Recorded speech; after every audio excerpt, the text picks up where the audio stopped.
Hello students, आज हम solve करने वाले हैं प्रैक्टिस सेट 22। तो प्रैक्टिस सेट 22 का फर्स्ट क्वेश्चन है carry out the following additions of rational numbers. तो यहाँ पे कुछ रैशनल नंबर्स हमको दिए हुए हैं और हमको उसको ऐड करना है। ये हमने ऑलरेडी कर चुके हैं 6 स्टैंडर्ड में। तो हमको सबसे पहले क्या करना होता है, आप देख सकते हैं कि डिनोमिनेटर डिफरेंट है, तो हमको डिनोमिनेटर को पहले सिमिलर करना होगा, उसके बाद हम उसको ऐड करते हैं। तो ये हमारा फर्स्ट क्वेश्चन है 5/36 प्लस 6/42। तो हम इसको कैसे ऐड कर सकते हैं, पहले हमको इनके डिनोमिनेटर सिमिलर करने होंगे। डिनोमिनेटर सिमिलर करने के लिए या तो हम क्रॉस मल्टीप्लीकेशन कर सकते हैं, 5/36 को 42 से मल्टीप्लाई कर सकते हैं और 6/42 को 36 से मल्टीप्लाई कर सकते हैं, वो एक मेथड हुआ। और सेकेंड मेथड होता है एलसीएम मेथड, जिसमें हम इसका एलसीएम निकालते हैं। तो हम सेकेंड मेथड यूज करते हैं, दैट इज हम पहले इसका एलसीएम निकाल लेते हैं। किसका? एक्चुअली ये एलसीएम निकालना ये हमारा रफ वर्क होता है, तो हम इसको साइड में कर लेते हैं। तो हम 36 और 42 दोनों का पहले एलसीएम निकाल लेते हैं। तो ये इसको हम डिवाइड करते हैं 2 से, तो ये हो जाएगा 2 1 ज़ा 2 एंड 2 8 ज़ा 16। नेक्स्ट हो जाएगा 2 9 ज़ा 18, देन 3 3 ज़ा 9 और 3 1 ज़ा 3। नेक्स्ट 42 को भी हम डिवाइड कर सकते हैं 2 से, तो ये हो जाएगा 2 2 ज़ा 4 एंड 2 1 ज़ा 2। अगेन ये 21 आ गया, तो हम इसको 3 से डिवाइड करते हैं, तो ये हो जाएगा 3 7 ज़ा 21 और ये हो जाएगा 7 1 ज़ा 7। अब हम इसके फैक्टर्स लिख लेते हैं। तो 36 के फैक्टर्स क्या क्या हो जाएंगे? 36 के फैक्टर हो जाएंगे 2 इंटू 2 इंटू 3 इंटू 3। और 42 के फैक्टर्स हो जाएंगे 2 इंटू 3 इंटू 7। तो ये हमने इनके फैक्टर लिख लिया। अब हम इनके कॉमन फैक्टर फाइंड आउट करते हैं। तो ये हो जाएंगे 2 और 2, ये हो गया कॉमन फैक्टर, और ये 3 और ये 3, ये हो गया हमारा कॉमन फैक्टर। और एलसीएम में मैंने आपको बताया है कि एलसीएम जब हम निकालते हैं तो हम क्या करते हैं, common factor multiply by non common factor. तो सबसे पहले हम कॉमन फैक्टर लिख लेते हैं। तो 2 और 3 यहाँ पे हमारे कॉमन फैक्टर हैं, और नॉन कॉमन फैक्टर जो बाकी हैं वो भी हम लिख लेते हैं, दैट इज 2 इंटू 3 इंटू 7। तो ये हमने इसको लिख लिया। अब हम इसको मल्टीप्लाई करते हैं। तो बच्चों आपको ये पूरा मल्टीप्लाई करना है। तो मल्टीप्लाई करने के बाद आपको मिलेगा 252। तो ये 252 क्या है, हमारा एलसीएम है। नाउ नेक्स्ट स्टेप हम क्या करने वाले हैं, एलसीएम को हम यहाँ पे यूज करने वाले हैं। दैट मीन्स हमारा नंबर है जो फर्स्ट, वो है 5/36। तो 5/36 में हम क्या मल्टीप्लाई करें कि जो हमारा जो डिनोमिनेटर है वो 252 आ जाए। अब आप 36 का टेबल आप मल्टीप्लाई करके लिखोगे, तो जब आप 7 में पहुंचोगे तो 36 7 कितना होता है, 252 होता है। प्लस ये हमारा 6/42। अभी हम 42 में क्या मल्टीप्लाई करें कि जो डिनोमिनेटर है वो 252 आ जाए। तो आपको 42 का टेबल भी लिखना है, और जब आप 42 6 में पहुंचेंगे तो आपका डिनोमिनेटर 252 हो जाएगा। और अगर हम डिनोमिनेटर में 6 से मल्टीप्लाई कर रहे हैं तो हमको न्यूमरेटर में भी 6 से मल्टीप्लाई करना होगा। ना नेक्स्ट हम क्या करेंगे, इसको मल्टीप्लाई कर लेते हैं। तो 5 7 हमारा हो जाएगा 35/36। 7 कितना हो जाएगा, 252। प्लस 6 6 36/42। 6 कितना हो जाएगा, 252। तो ये हमने लिख लिया। अभी आप देख सकते हैं कि दोनों डिनोमिनेटर जो है वो सिमिलर हो गए हैं। दैट मीन्स अब हम इसके न्यूमरेटर को ऐड कर सकते हैं। तो ये हो जाएगा 35 प्लस 36/252। तो ये हमने लिख लिया। अभी हम 35 और 36 को ऐड करेंगे, तो ये हमको मिलेगा 71, और डिनोमिनेटर के प्लेस में रहेगा 252, और ये हो जाएगा हमारा आंसर। ये हमारा सेकेंड क्वेश्चन है 1 इंटीजर 2/3 प्लस 2 इंटीजर 4/5। तो ये आपको पता है कि हम इसको कैसे सॉल्व करते हैं। हमको मिक्स्ड फ्रैक्शन को पहले इम्प्रॉपर फ्रैक्शन में कन्वर्ट करना होगा। तो वो हम कैसे कर सकते हैं, हमको 1 और 3 को मल्टीप्लाई करना होगा और इसका जो प्रोडक्ट आएगा उसको हम 2 से प्लस करेंगे। तो ये हो जाएगा 3 1 जा 3 प्लस 2, ये हो जाएगा 5/3 प्लस इसमें भी सेम हम करने वाले हैं 5 2 जा 10 प्लस 4 14। तो ये हो गया 14/5। आप देख सकते हैं कि यहाँ पे भी डिनोमिनेटर डिफरेंट है, तो हमको पहले डिनोमिनेटर को सिमिलर करना है। तो यूजुअली हम एलसीएम तब यूज़ करते हैं, एलसीएम मेथड, जब डिनोमिनेटर्स में नंबर काफ़ी बिगर होते हैं तो हमको मल्टीप्लाई करने में प्रॉब्लम होती है। तो बेटर हम एलसीएम मेथड करें। बट यहाँ पे क्या है, 3 और 5 है, मतलब मल्टीप्लाई करना ईजी है यहाँ पे। तो बेटर हम यहाँ पे डायरेक्ट मल्टीप्लाई करके भी हम फाइंड आउट कर सकते हैं। तो ये 5/3 हमने लिख लिया, इसको हम 5 से मल्टीप्लाई करेंगे, प्लस ये 14/5 जो है ये भी हमने लिख लिया, इसको हम मल्टीप्लाई करेंगे 3 से। तो ये हमने लिख लिया। अब हम इसको मल्टीप्लाई करते हैं। तो 5 5 जा कितना हो जाएगा 25/3 5 जा 15 प्लस 14 3 जा कितना हो जाएगा आपका 42/5 3 जा 15। अब आप देख सकते हैं कि जो डिनोमिनेटर हैं वो सिमिलर हो गए हैं।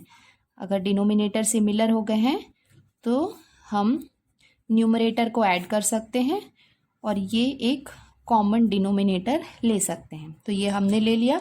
अभी 25 और 42 आपको ऐड करना है। जब आप ऐड करेंगे तो आपको मिलेगा 67/15 और ये हो जाएगा आपका आंसर।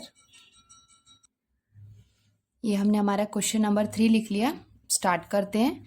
11/17 है, तो 11/17 को हम मल्टीप्लाई करते हैं 19 से। यहाँ पे भी हम क्रॉस मल्टीप्लिकेशन कर रहे हैं। प्लस 13/19 है, इसको हम मल्टीप्लाई करेंगे 17 से।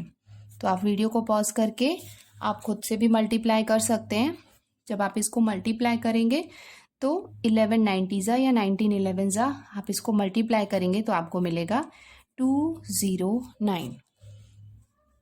नेक्स्ट आप 17 और 19 को मल्टीप्लाई करेंगे तो आपको प्रोडक्ट मिलेगा 323। प्लस ये भी आप मल्टीप्लाई कर सकते हैं खुद से। इसको आप मल्टीप्लाई करेंगे 13 को 17 से तो प्रोडक्ट आपको मिलेगा 221 और 19 को आप 17 से मल्टीप्लाई करेंगे तो ये मिलेगा 323। तो ये हमने क्या कर लिया, डिनोमिनेटर को सिमिलर कर लिया। अभी डिनोमिनेटर सिमिलर करने के बाद हम इसको ऐड करते हैं।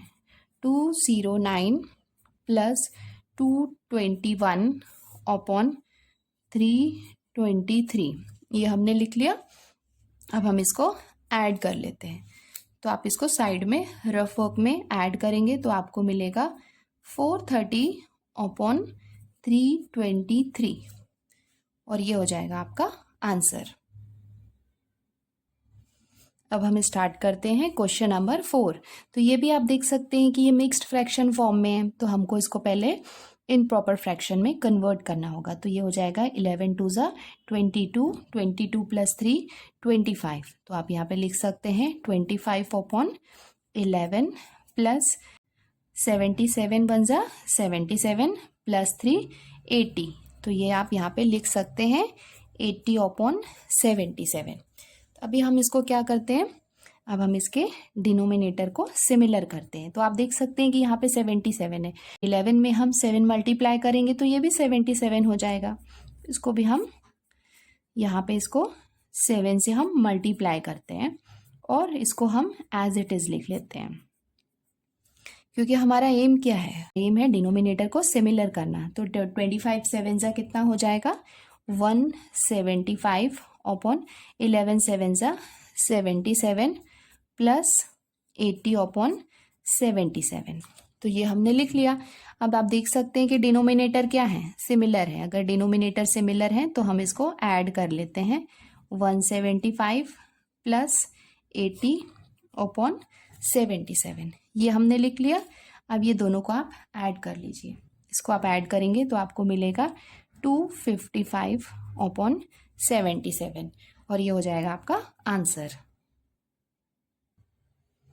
अब हम स्टार्ट करते हैं question number 2। Carry out the following subtraction involving rational numbers.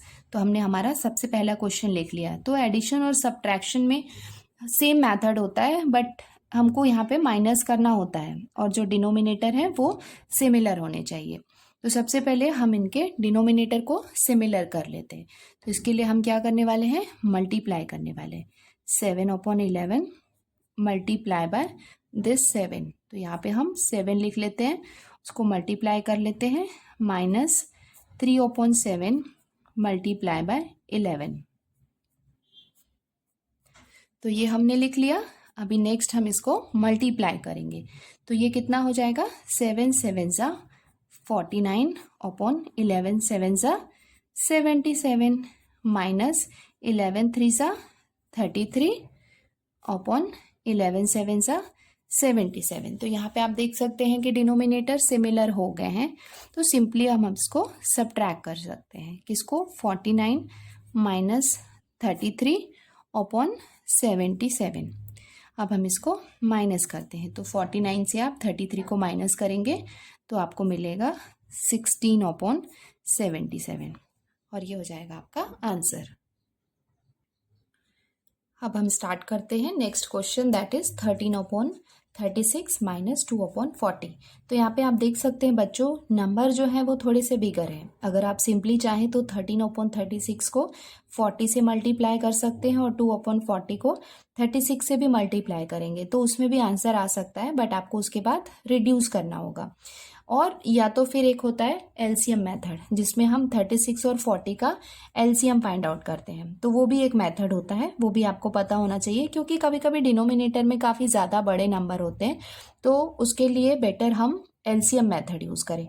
तो हम सबसे पहले 36 और 40 का हम क्या करते हैं, एलसीएम फाइंड आउट कर लेते हैं। पहले हम इसको फैक्टराइज कर लेते हैं। तो हम इसको 2 से कर सकते हैं फैक्टराइज। ये हो जाएगा 2 1 2 एंड 2 8 16। देन ये हो जाएगा 2 9 18। उसके बाद ये हो जाएगा 3 3 9 और ये हो जाएगा 3 1 3। नेक्स्ट हम 2 से कर सकते हैं। 2 2 4 0। देन 2 10 20। इसके बाद ये हो जाएगा 2 5 10 और 5 1 5। तो ये हमने सबसे पहले फैक्टराइज कर लिया। उसके बाद हम इसके फैक्टर्स लिख लेते हैं। तो 36 के फैक्टर्स हो जाएंगे 2 इंटू 2 इंटू 3 इंटू 3 और 40 के फैक्टर्स हो जाएंगे 2 इंटू 2 इंटू 2 इंटू 5। तो ये हमने इसके फैक्टर्स लिख लिए। अब हम इसके कॉमन फैक्टर देखते हैं। तो ये 2 और ये 2 कॉमन है, ये 2 और ये 2 कॉमन है। तो ये हो गए हमारे कॉमन फैक्टर्स। अभी हम इसको क्या करते हैं, इसका एलसीएम फाइंड आउट करते हैं। तो therefore LCM equals to common factor, that is 2 into 2 into non common factors. Non common factor जो है वो भी हम लिख लेते हैं 3 इंटू 3 इंटू 2 इंटू 5। तो ये हमने लिख लिया। अभी आपको इसको मल्टीप्लाई करना होगा। 2 2 4 4 3 12 12 3 36 36 2 आप मल्टीप्लाई करेंगे तो आपको मिलेगा 72 और 72 5 करेंगे तो आपको मिलेगा 360। मतलब हमारा एलसीएम कितना आ गया, 360 आ गया। आप चाहें तो इसको रफ वर्क में कर सकते हैं। तो ये हो गया 360।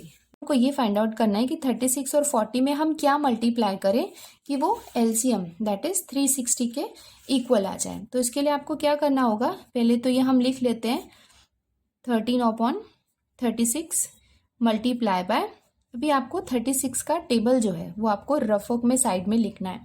और ऑब्वियसली ये क्या है, अभी ये 36 है तो ऑब्वियसली आप इसको 10 से मल्टीप्लाई करेंगे तो 36 10 360 आएगा। तो इसके लिए तो ये सिंपल है, आपको कुछ करने की ज़रूरत नहीं है। नाउ ये हो गया 2/40। इसको हम 40 में क्या मल्टीप्लाई करें कि 360 आ जाए। तो ये हम कैसे फाइंड आउट कर सकते हैं, मीन्स हम 40 में 9 मल्टीप्लाई करेंगे तो हमारा आंसर कितना आ जाएगा, 360 हो जाएगा।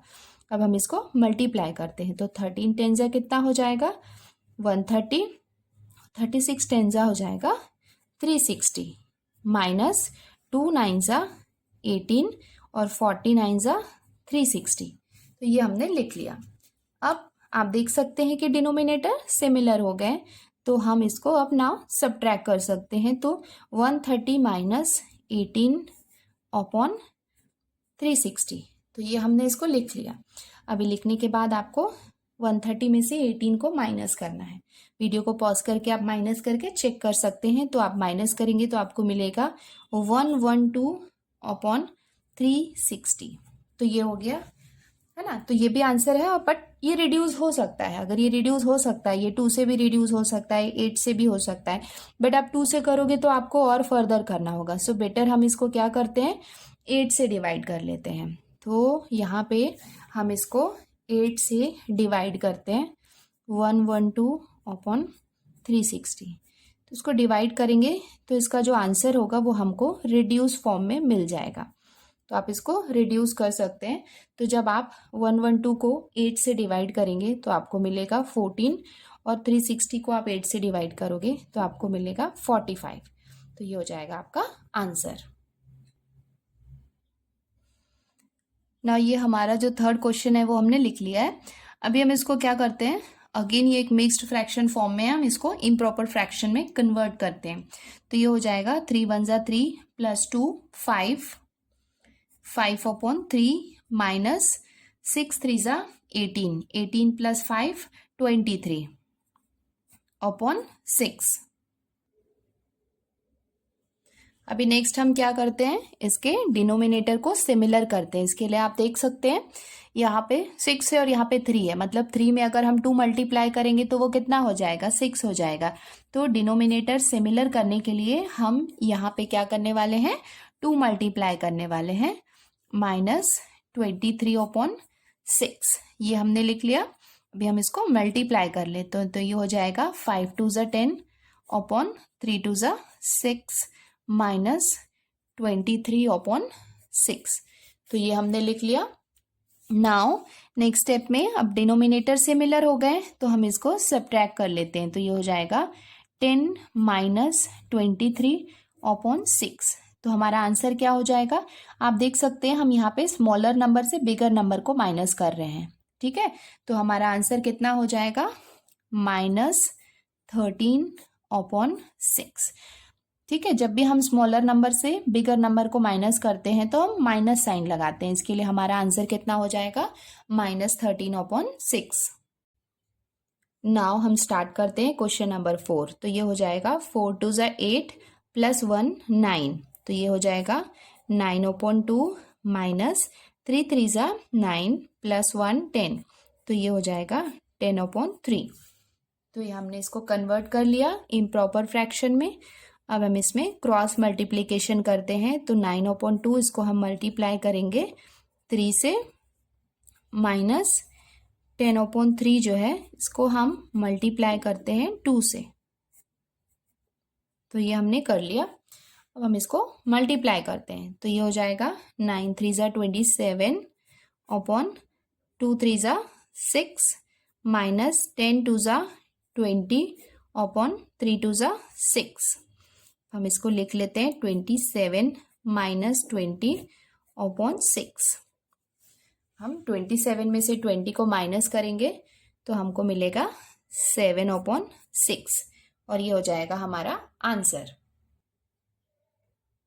अब हम स्टार्ट करते हैं question number 3। Multiply the following rational numbers. यहाँ पे क्या करना है, हमको मल्टीप्लाई करना है। तो मल्टीप्लाई करने में तो कोई भी प्रॉब्लम नहीं है, क्योंकि हम डायरेक्ट मल्टीप्लाई कर सकते हैं। मतलब 3 से 2 को मल्टीप्लाई कर सकते हैं, 11 से 5 को कर सकते हैं। मतलब न्यूमरेटर को हम साथ में मल्टीप्लाई कर सकते हैं और डिनोमिनेटर को हम साथ में मल्टीप्लाई कर सकते हैं। तो यहाँ पे इनके डिनोमिनेटर को सिमिलर करना है ऐसा कुछ भी नहीं है, आप डायरेक्ट मल्टीप्लाई कर सकते हैं। तो हम स्टार्ट करते हैं ये। तो अब हम मल्टीप्लाई स्टार्ट करते हैं। हमने क्वेश्चन नंबर 1 लिख लिया और इसको हम लिख सकते हैं 3 × 2 अपॉन 11 × 5। अगर वो यहाँ पे रिड्यूस हो रहा है तो आप रिड्यूस भी कर सकते हैं, अगर रिड्यूस नहीं हो रहा है तो आप डायरेक्ट मल्टीप्लाई भी कर सकते हैं। तो यहाँ पे रिड्यूस नहीं हो रहा है तो सिंपली हम इसको मल्टीप्लाई कर लेते हैं। तो ये हो जाएगा 3 2 जा 6 और 11 5 ज़ा 55। तो ये हो जाएगा हमारा आंसर। अब हम सेकेंड क्वेश्चन स्टार्ट करते हैं। तो ये हो जाएगा 12 इंटू 4 अपॉन 5 इंटू 15। तो अगर ये रिड्यूस हो सकता है तो हम इसको रिड्यूस कर सकते हैं। तो हम देख सकते हैं कि 12 और 15 जो है वो दोनों 3 के टेबल में आते हैं, तो हम इसको 3 के टेबल में रिड्यूस कर सकते हैं। तो ये हो जाएगा 3 4 ज़ा 12 और ये हो जाएगा 3 5 ज़ा 15। तो अभी जो रिमेनिंग पार्ट है वो हम लिख लेते हैं। तो यहाँ क्या है 4 इंटू 4, तो ये हो जाएगा 4 इंटू 4 अपॉन 5 इंटू 5। तो उसको आप मल्टीप्लाई कर सकते हैं। तो 4 4 ज़ा हो जाएगा 16 और 5 5 ज़ा 25। तो ये हो जाएगा हमारा आंसर। तो मल्टीप्लाई का थर्ड क्वेश्चन करते हैं। आप देख सकते हैं यहाँ पे है -8 इंटू 3 अपॉन 9 इंटू 4। तो उसको भी हम क्या कर सकते हैं, रिड्यूस कर सकते हैं। कैसे कर सकते हैं, ये हो जाएगा 3 1 ज़ा 3 और ये हो जाएगा 3 3 ज़ा 9। अभी ये 4 और 8 दोनों एक ही टेबल में आते हैं, तो ये हो जाएगा 4 1 ज़ा 4 और ये हो जाएगा 4 2 ज़ा 8। यहाँ पे हम माइनस लिख लेते हैं क्योंकि वो क्या है, माइनस है। नाउ अभी हम इसको मल्टीप्लाई कर लेते हैं। तो जो बचा हुआ क्या है यहाँ पे, -2 इंटू 1 अपॉन 3 इंटू 1। तो इसको आप मल्टीप्लाई करेंगे तो -2 इंटू 1 कितना होगा, -2 होगा अपॉन 3 1 ज़ा 3। तो -2 अपॉन 3 हमारा आंसर हो जाएगा। अब हम स्टार्ट करते हैं क्वेश्चन नंबर 4। यहाँ पे क्या दिया हुआ है, 0 इंटू 3 अपॉन 6 इंटू 4। तो यहाँ 1 ज़ा 3 एंड 3 2 ज़ा 6। तो यहाँ पे 0 1 ज़ा क्या होगा, 0 ही होगा और ये हो जाएगा 4 2 ज़ा 8। तो ये कितना आया, 0 अपॉन 8 आया। तो इसका आंसर कितना होगा, 0 होगा, क्योंकि 0 को हम किसी नंबर से डिवाइड नहीं कर सकते। तो जब भी कभी भी ऐसी सिचुएशन होगी कि 0 अपॉन कोई भी नंबर होगा तो वहां पे आंसर कितना होगा, 0 ही होगा।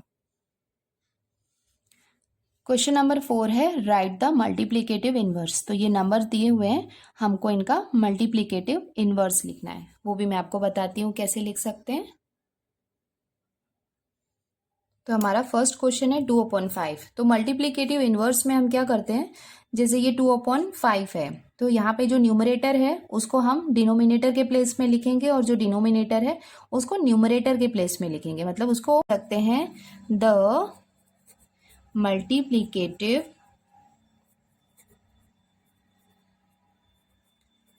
Inverse of 2 upon 5 is 5 upon 2। मतलब दोनों को साथ में लिखोगे और इक्वल साइन लगाओगे तो वो रॉन्ग हो जाएगा। आप एक स्टेटमेंट लिख लेना, या तो आप नेक्स्ट क्वेश्चन है -3 अपॉन 8। तो -3 अपॉन 8 जो है उसका मल्टीप्लीकेटिव इनवर्स क्या होगा, the multiplicative inverse of -3 upon 8 is, ये हो जाएगा -8 अपॉन 3। आपको माइनस की पोजीशन चेंज नहीं करनी है, वो न्यूमरेटर के प्लेस में है तो वही रहेगा, सिर्फ आपको नंबर को एक्सचेंज करना है। तो आप देख सकते हैं कि 8 हमने यहाँ पे न्यूमरेटर के प्लेस पे लिखा है और 3 को हमने डिनोमिनेटर के प्लेस पे लिखा है। तो ये हो जाएगा आपका आंसर।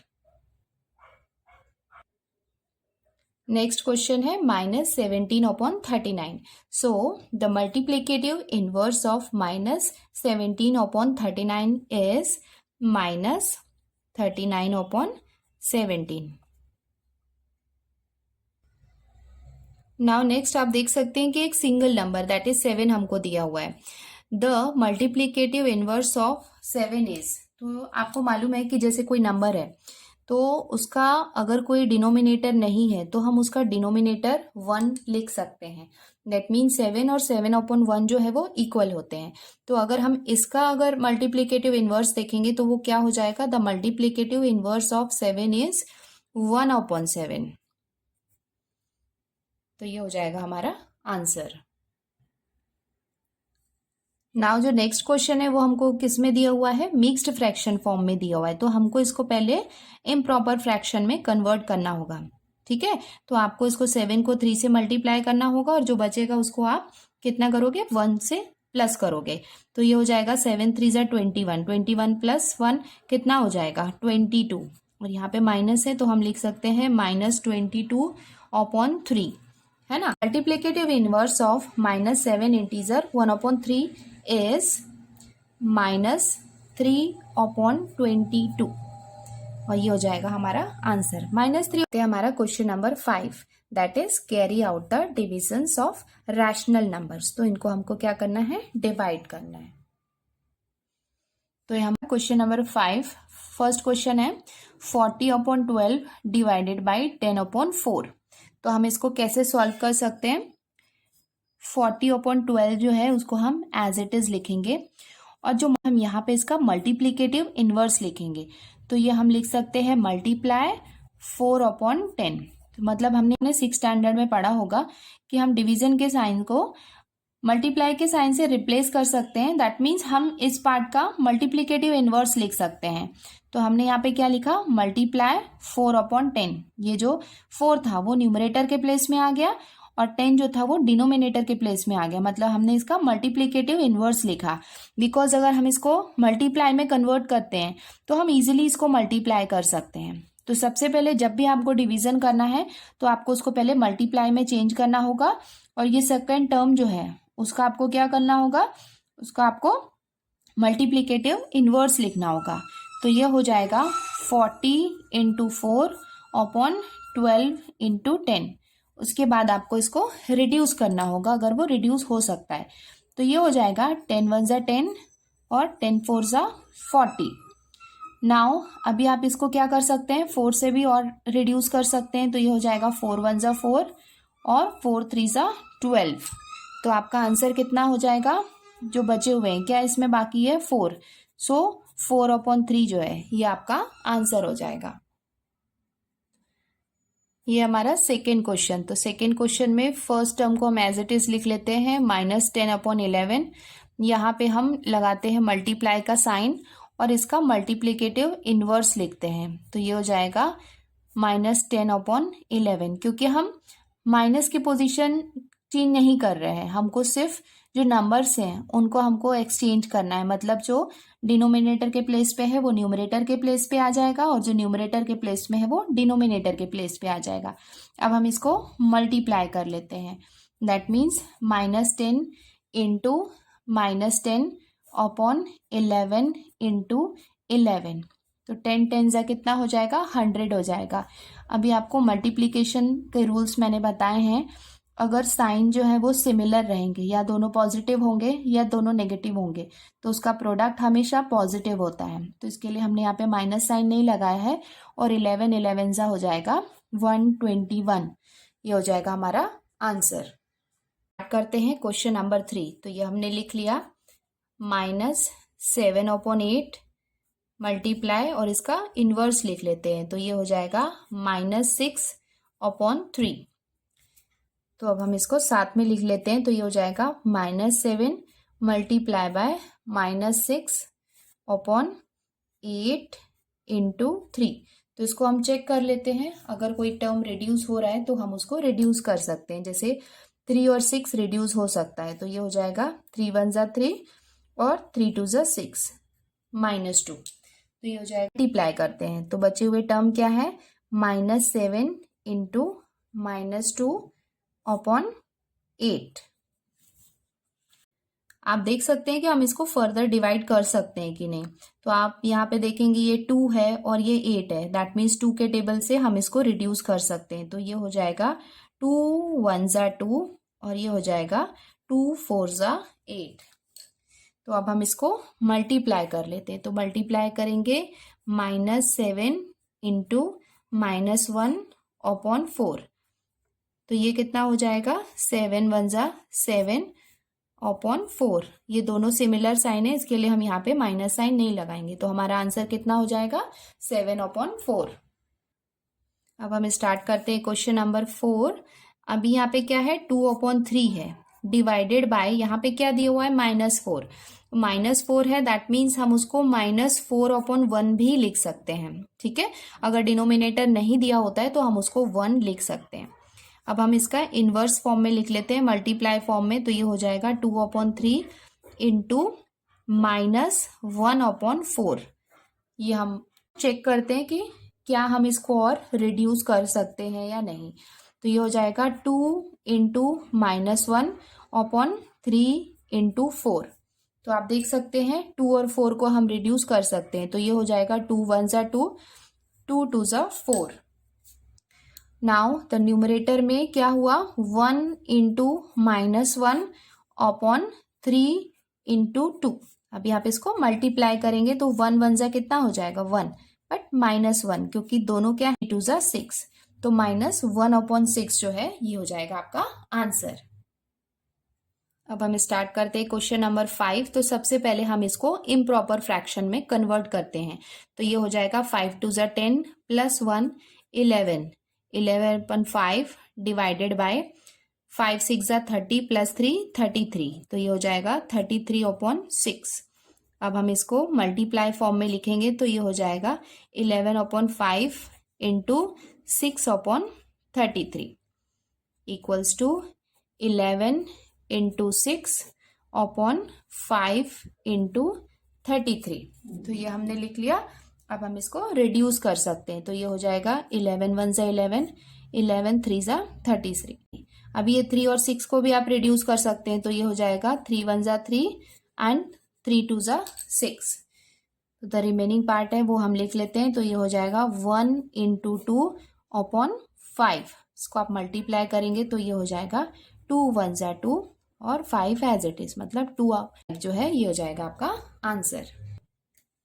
नेक्स्ट क्वेश्चन भी हम सॉल्व कर लेते हैं, तो ये हम लिख लेते हैं -5/13 इंटू 26/7। तो हमने इसको मल्टीप्लाई फॉर्म में लिख लिया। अब हम इसको डिवाइड कर सकते हैं अगर पॉसिबल है, तो ये हो जाएगा 13 1 ज़ा 13 एंड 13 2 ज़ा 26। अभी और ये फर्दर रिड्यूस नहीं हो सकता है, तो हम इसको लिख लेते हैं -5 इंटू 2/1 इंटू 7। भी आपको ये मल्टीप्लाई करना होगा, तो 5 2 ज़ा कितना हो जाएगा 10/1 7 ज़ा 7, सो -10/7 आपका हो जाएगा आंसर।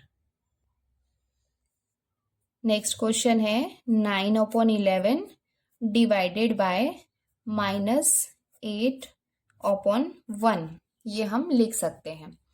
नेक्स्ट अब हम इसका इन्वर्स फॉर्म लिखते हैं सॉल्व करने के लिए, तो ये हो जाएगा 9/11 मल्टीप्लाई बाय -1/8। तो इसका इन्वर्स हमने यहाँ पे लिख लिया। अब हम इसको मल्टीप्लाई करते हैं, तो ये हो जाएगा 9 इंटू -1/11 इंटू 8। आप चेक कर लें पहले कि ये रिड्यूस हो रहा है कि नहीं। अभी ये रिड्यूस नहीं हो सकता है, तो हम इसको डायरेक्ट मल्टीप्लाई कर लेते हैं। तो ये 9 1 ज़ा कितना हो जाएगा 9 और 11 8 ज़ा 88, तो ये हो जाएगा आपका आंसर। क्वेश्चन है ये भी हम सॉल्व कर लेते हैं। तो 5 को हम क्या लिख सकते हैं, 5/1 लिख सकते हैं डिवाइडेड बाय 2/5। नाउ इसको हम लिखते हैं 5/1 बाय 5/2। इसका हमने क्या लिखा है, इन्वर्स लिख लिया 5/2। नाउ ये कितना हो जाएगा 5 इंटू 5/1 इंटू 2। इसको मल्टीप्लाई करेंगे तो ये हो जाएगा 5 5 ज़ा 25/1 2 ज़ा 2, तो 25/2 जो है ये हो जाएगा आपका आंसर।